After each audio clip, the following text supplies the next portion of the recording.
విధంగా అది ఆ రోజు గౌరవ సభ్యులు సీనియర్ సభ్యులు ప్రశాంత్ రెడ్డి గారు గతంలో ఇదే శాఖ నిర్వహించిన వారు ఎందుకు ఆ రోజు డిపిఆర్ సమర్పించలేదు, అలైన్మెంట్ ఫిక్స్ చేయలేదని చెప్పి వారు చెప్పాను.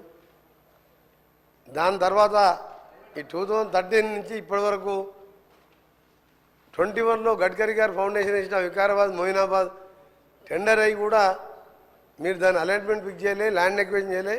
ఇప్పుడు మేము పూర్తి చేసి పనులు ప్రారంభించాం. ఎందుకు స్టార్ట్ కాలే పని? మీ అధ్యక్ష వాళ్ళు చేస్తే కేంద్ర మంత్రి గారు గడ్కరీ గారు ఫౌండేషన్ వేస్తే గౌరవ అధ్యక్షులు గౌరవ స్పీకర్ సార్ స్పీకర్ సార్ గౌరవ నేను మీ కాన్స్టిట్యూన్సీ అక్కడ మీరు కూడా మాకు ఆదేశించారు. ముఖ్యమంత్రి గారు కూడా కొడంగల్ పోయే రూటు అక్కడ ఎక్కువ యాక్సిడెంట్లు అయ్యే జోన్ అది. మేము వెంటబడి ట్రాన్స్లోకేట్ ట్రీస్ని కూడా చేంజ్ చేసి నిన్న మొన్న వర్క్ స్టార్ట్ చేసాం. 3 ఏళ్ళకి ఎక్కడైందో మీరు పోయి చూడండి, నాకైనా వీడియోస్ ఉన్నాయి పంపిస్తాను. అలా చెప్పుకుంటూ పోయి అధ్యక్ష ఈ రోడ్డు ముందుగా మదన్ గారు అడిగిన రోడ్డు విషయంలో సకాలంలో డిపిఆర్ పంపించి అపాయింటెడ్ డేట్ తీసుకొని మీరు చేసి ఉంటే ఇప్పటికీ అది 165 కిలోమీటర్స్ సార్. అది 3,000 కోట్ల రూపాయల రోడ్డు అది. ఆ రోడ్డు మీరు దాని మీద రివ్యూ చేసి చర్యలు తీసుకుంటే ఇప్పటికి స్టార్ట్ అయ్యేది. అప్లోడ్ మన చేతులు ఉంటుంది సార్. అది గౌరవ సభ్యులు తెలుసుకోవాలి. సభ్యులు మీరు మినిస్టర్గా 5 ఏళ్ళు చేసిండు. ఇక మీ అనుకుంటే ఎక్కువ నేను విమర్శించదలుచుకోలే. ఇప్పుడు అయిపోయిన దాని గురించి మాట్లాడి సమయం వృధా అధ్యక్ష. 10 ఏళ్లలో రాష్ట్రంలో రోడ్లను విధ్వంసకరంగా చేసి గుంత లేని రోడ్లు లేదు అధ్యక్ష. గతంలో కేటీఆర్ గారు గౌరవ సభ్యులు ఎక్కడైనా గుంత చూపి 1000 రూపాయలు ఇస్తున్నారు. మేము పోయి చూద్దాం అధ్యక్ష. ఈరోజు కూడా మేము ఇప్పుడిప్పుడే గుంతలు పుడుస్తున్నాం. గుంతలు రోడ్లు లేని అధ్యక్ష. గుంతలు లేని రోడ్డు ఎడుతున్నాం. మనకు సమయం ఇచ్చేది కాదు. రాష్ట్ర ప్రజలందరూ రోడ్ల మీద తిరుగుతున్నాం. సభ ద్వారా వాళ్ళు వింటున్నారు. రోడ్ల పరిస్థితి ఏందో, పంచాయతీరాజ్ గారు రోడ్ల పరిస్థితి ఏ విధంగా ఉంది, మా రోడ్లు ఏముంది, అవన్నీ కూడా మేము ఒక ప్రణాళికాబద్ధంగా క్యాబినెట్లో పెట్టి హ్యామ్ రోడ్డు ద్వారా కొన్ని రాష్ట్ర ఫండ్స్తోని ఏ విధంగా మట్టి రోడ్డు లేకుండా చేయాలని చాలా ఫాస్ట్ ట్రాక్లో వర్క్ చేస్తున్నాం. అందులో మీకు కొన్ని విషయాలు చెప్పాలి అధ్యక్ష. మొన్న కూడా ఉదాహరణకు చెప్తున్నా. రెండవది ఎందుకంటే మీరు మధ్యలో పాత ఆన్సర్ చెప్పడం జరిగింది. మీ మాజీ మంత్రి గారు ప్రశాంత్ రెడ్డి గారు సార్ రోడ్లు అనేది చాలా ముఖ్యం సార్. మంచి ప్రాణాలు పోతే భగవంతుడు కూడా తీసుకురాలేడు. డబ్బులు పోతే సంపాదించుకోవచ్చు, ఏది పోయినా చేసుకోవచ్చు. వీళ్ళు ఏం చేసింది అధ్యక్ష? రెన్యువల్స్ 5 ఇయర్స్గా నేను కూడా పార్లమెంట్ సభ్యునిగా సిద్దిపేట వరకు నాకు ఉన్నది. సిద్దిపేట జిల్లాలో కూడా 4 మండలాలు ఉన్నాయి. ఆయన ఒక కాన్స్టిట్యూన్సీలో ఉన్న రోడ్డు ఎక్కడ పోయినా గుంతలు రోడ్డు లేదు అధ్యక్ష. 5 ఏళ్లలో విధ్వంసం చేసి ఈరోజు ఆ బాధ్యత మేము తీసుకొని ఒకవైపు కేంద్ర ప్రభుత్వం దగ్గర ఎప్పటికప్పుడు చేస్తూ ఎంతెందుకు అధ్యక్ష, హైదరాబాద్ సెంటర్లో ఉప్పల్ నుంచి గట్కేసర్ పోయి అరే మీరు చెప్పే నిజాలంటే ప్రజలు ఎక్కడ మిమ్మల్ని అర్థం చేసుకుంటారు అని మీరు ఉప్పల్ నుంచి అక్క 6.5 ఎకరాల 6.5 కిలోమీటర్ ఫ్లైఓవర్ అధ్యక్ష 6.5 ఏళ్ళు అయింది. 6.5 ఏళ్ళు అయింది అధ్యక్ష. సేమ్ మొన్న కూడా 6.5 సంవత్సరాలు. ఎగ్జాంపుల్ చెప్తున్నా. మధ్యలో గతంలో గౌరవ సభ్యులు ప్రశాంత్ రెడ్డి గారు లేచింది కాబట్టి పాదయ్య చెప్పవలసి వచ్చింది. నేను ఆయన గౌరవ సభ్యులు ఫ్లైఓవర్ అధ్యక్ష 7 కిలోమీటర్ల అధ్యక్ష 7 కిలోమీటర్ల ఫ్లైఓవర్లో పిల్లర్ చేసి పెట్టిన ఒక స్లాబ్ వేయలే. ఆ కాంట్రాక్టర్ చర్యలు తీసుకోకుండా ఈరోజు కాంట్రాక్టర్ నొప్పించి నేను దాన్ని మనం స్టార్ట్ చేయించిన. హైదరాబాద్ విజయవాడ రోడ్డు జాతీయ రహదారిగా 6 లేన్ చేసేది ఉండే. మీకేమైనా రోడ్ల మీద ఐడియా ఉందా? ఎంతసేపు పైసలు వచ్చాయి కాళేశ్వరం తప్ప మీకు రోడ్ల మీద మీకేమో తెలుసా? కాళేశ్వరం మిషన్ భగీరథ ఒక్క రోడ్ వేసావా? ఒక్కసారి సార్ చాలా ఇంపార్టెంట్ సార్. మీరు గౌరవనీయులు మాజీ ముఖ్యమంత్రి గారు పోయే అధ్యక్ష ఎంత బాధ అనిపిస్తుందంటే ఫామ్ హౌస్ పోతానికి 6 రూట్లలో 700 కోట్లతో ఎక్స్ప్రెస్ హైవేలు వేసుకున్న అధ్యక్ష.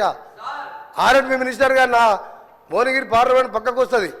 6 రూట్లలో ఎక్స్ప్రెస్ హైవేలు రాష్ట్రం మొత్తం వదిలిపెట్టి ఫామ్ హౌస్కే 700 కోట్ల రోడ్ వేసాను.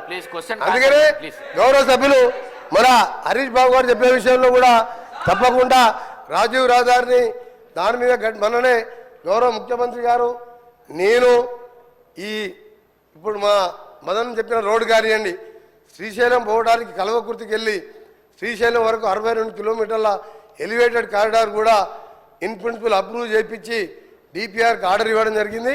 అది అమరాబాద్ టైగర్ ఫారెస్ట్ మీదుగా ప్రకాశం ఆంధ్రాకు పోవాలంటే 60 కిలోమీటర్లు తక్కువైతుంది. అది రిజర్వ్ ఫారెస్ట్ కాబట్టి ల్యాండ్ ఫారెస్ట్ వాళ్ళు ఇయ్యరని చెప్పి ఫ్లైఓవర్ కడుతున్నాం. దాన్ని కూడా ఇన్ ప్రిన్సిపల్గా ఒప్పించాం. దాంతోపాటు ఈరోజు విజయవాడకు కూడా మార్చి వరకు దాని డిపిఆర్ టెండర్ పిలిచడం 6 లేన్గా చేస్తున్నాం. అలాగే గౌరవ సభ్యులు చెప్పిన హరీష్ బాబు గారు చెప్పిన రామగూడెం రోడ్డు కూడా నేషనల్ టేక్ ఓవర్ చేయండి.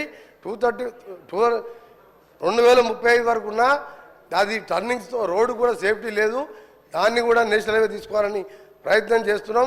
తప్పకుండా రాష్ట్రంలో ఒకటే అధ్యక్ష మా టార్గెట్ అన్ని ప్రాజెక్టులతో ప్రతి విలేజ్ నుంచి మండల కేంద్రానికి సింగిల్ బీటీ రోడ్, మండల కేంద్రానికి వెళ్ళి district head quarter double 2 lane road. వీళ్ళు 10 ఏళ్ళల్లా చేసింది ఏమీ లేదు అధ్యక్ష.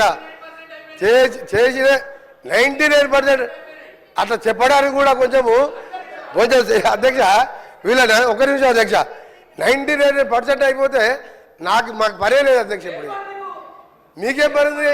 మీరు ఆర్ఎండ్బి శాఖ మంత్రిగా అధ్యక్ష వారు మా గౌరవ సభ్యులంటే ప్రశాంత్ రెడ్డి గారిని మాకు గౌరవం. వారు ఆర్ఎండ్బి శాఖ మంత్రిగా కేసీఆర్ గారికి దగ్గర మనిషి, చండీ యాగాలు రుద్రయాగాలు చేసి కానీ రోడ్ల గురించి ఎప్పుడు పట్టించుకోలే. నువ్వు 99% చేస్తే నాకేం పని ఉండే? మా సీతక్కకేం పని ఉండే? ఒక్క రోడ్ లేదు అధ్యక్ష. ఆయన 99% చేసినట్ట ఉప్పల్ రోడ్ అధ్యక్ష. సార్ దానికి టైం ఇవ్వాలి సార్. ఉప్పల్ సెంటర్ పోదాం అధ్యక్ష. లక్షల మంది రోజు వరంగల్ పోతారు, భువనగిరి పోతారు, యాదగిరి కూడా 1,00,000 మంది భక్తులు పోతారు. 7 ఏళ్ళు అయింది. ఏంది అధ్యక్ష ఈ గవర్నమెంట్ 10 ఏళ్ళ గవర్నమెంట్ ఉన్నట్ట పిల్లలు చేసి వదిలిపెట్టిన అధ్యక్ష. నేను కింద రోడ్స్ ఆగండి, కొంచెం వాస్తవాలు చెప్పాలి. హరీష్ రావు గారు బాగా చేస్తాను లేదు. హరీష్ రావు గారు సార్ హరీష్ రావు గారు దయచేసి హరీష్ రావు గారు చెప్తాడు సార్. మీరు ఇంతకుముందు గౌరవ సభ్యులు ఇంతకుముందు ఫీజు రియంబర్స్మెంట్ మాట్లాడారు. ఇది ముఖ్యమైన విషయం. హరీష్ రావు గారికి మీ ద్వారా హరీష్ రావు గారికి మీ ద్వారా రిక్వెస్ట్ చేస్తున్నా హరీష్ రావు గారికి సీనియర్ సభ్యులు హరీష్ రావు గారు రిక్వెస్ట్ చేస్తున్నా సార్. రిక్వెస్ట్ అని చెప్తున్నా కూడా కూర్చుంటలేదు ఆయనకు నిజంగా ఆయనకు మర్యాద ఉంటే నేను రిక్వెస్ట్ అని చెప్తున్నా సార్. నేను రిక్వెస్ట్ చేస్తున్నా. ఉప్పల్కి వెళ్ళి గట్కేశారు సార్. ఎంతమంది చనిపోయారు సార్ తెలియాలి సార్. ఇది ప్రజలకు తెలియాలి సార్. ఒకటి సార్ హరీష్ రావు గారు మీరు సీనియర్ సభ్యులు క్వశ్చన్ అయినా ఇంకా ఇంపార్టెంట్ క్వశ్చన్ రోడ్లు అనేది చాలా ముఖ్యం సార్. హరీష్ రావు గారికి ఏంటంటే హరీష్ రావు గారికి దబాయించడం ఒకటి తెలుసు అధ్యక్ష.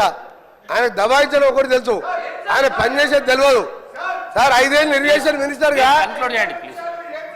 మీరు డిస్టర్బ్ హరీష్ రావు గారు, ఇది పద్ధతి కాదు. నేను ఉన్న రోడ్స్ మీద చెప్తున్నా. ఉప్పల్ నుంచి సార్ అది కూడా వస్తా, ఆడికి కూడా వస్తా చివరిగా ఆడికి కూడా వస్తా. ఫైనల్గా సార్ ఓఆర్ఆర్ అంటే సార్ ఉప్పల్కి వెళ్ళి గట్కేసరికి పోయేది నేను చెప్తే దానికి మాట్లాడలే. ఇప్పుడు నేను స్టార్ట్ చేయించా. ఇంకొకటి సార్ చివరిగా చెప్తున్నా. హరీష్ రావు గారు నువ్వు నీకు నువ్వేం చేస్తావా? నువ్వు కమిషన్ తీసుకొని కూలిపోయే కాళేశ్వరం ఎట్లా కమిషన్ తిన్నావు నీకేం తెలుసు సార్? ఒక నిమిషం లాస్ట్ విషయం ఓఆర్ఆర్ సార్. ఇవాళ హైదరాబాద్ ప్రపంచ పటంలో పెట్టింది కాంగ్రెస్ ప్రభుత్వం. ఓఆర్ఆర్ నిర్మించి 6,500 కోట్ల జైకా ఫండ్స్ తోని 1000 ఎకరాలు సేకరిస్తే ఆ రోడ్డుతోని హైదరాబాద్ కోకాపేట్ ఫైనాన్షియల్ డిస్ట్రిక్ట్ అదే ఏరియాలో ఎయిర్పోర్ట్ కడితే కోకాపేట్ అమ్ముకున్నారు అధ్యక్ష.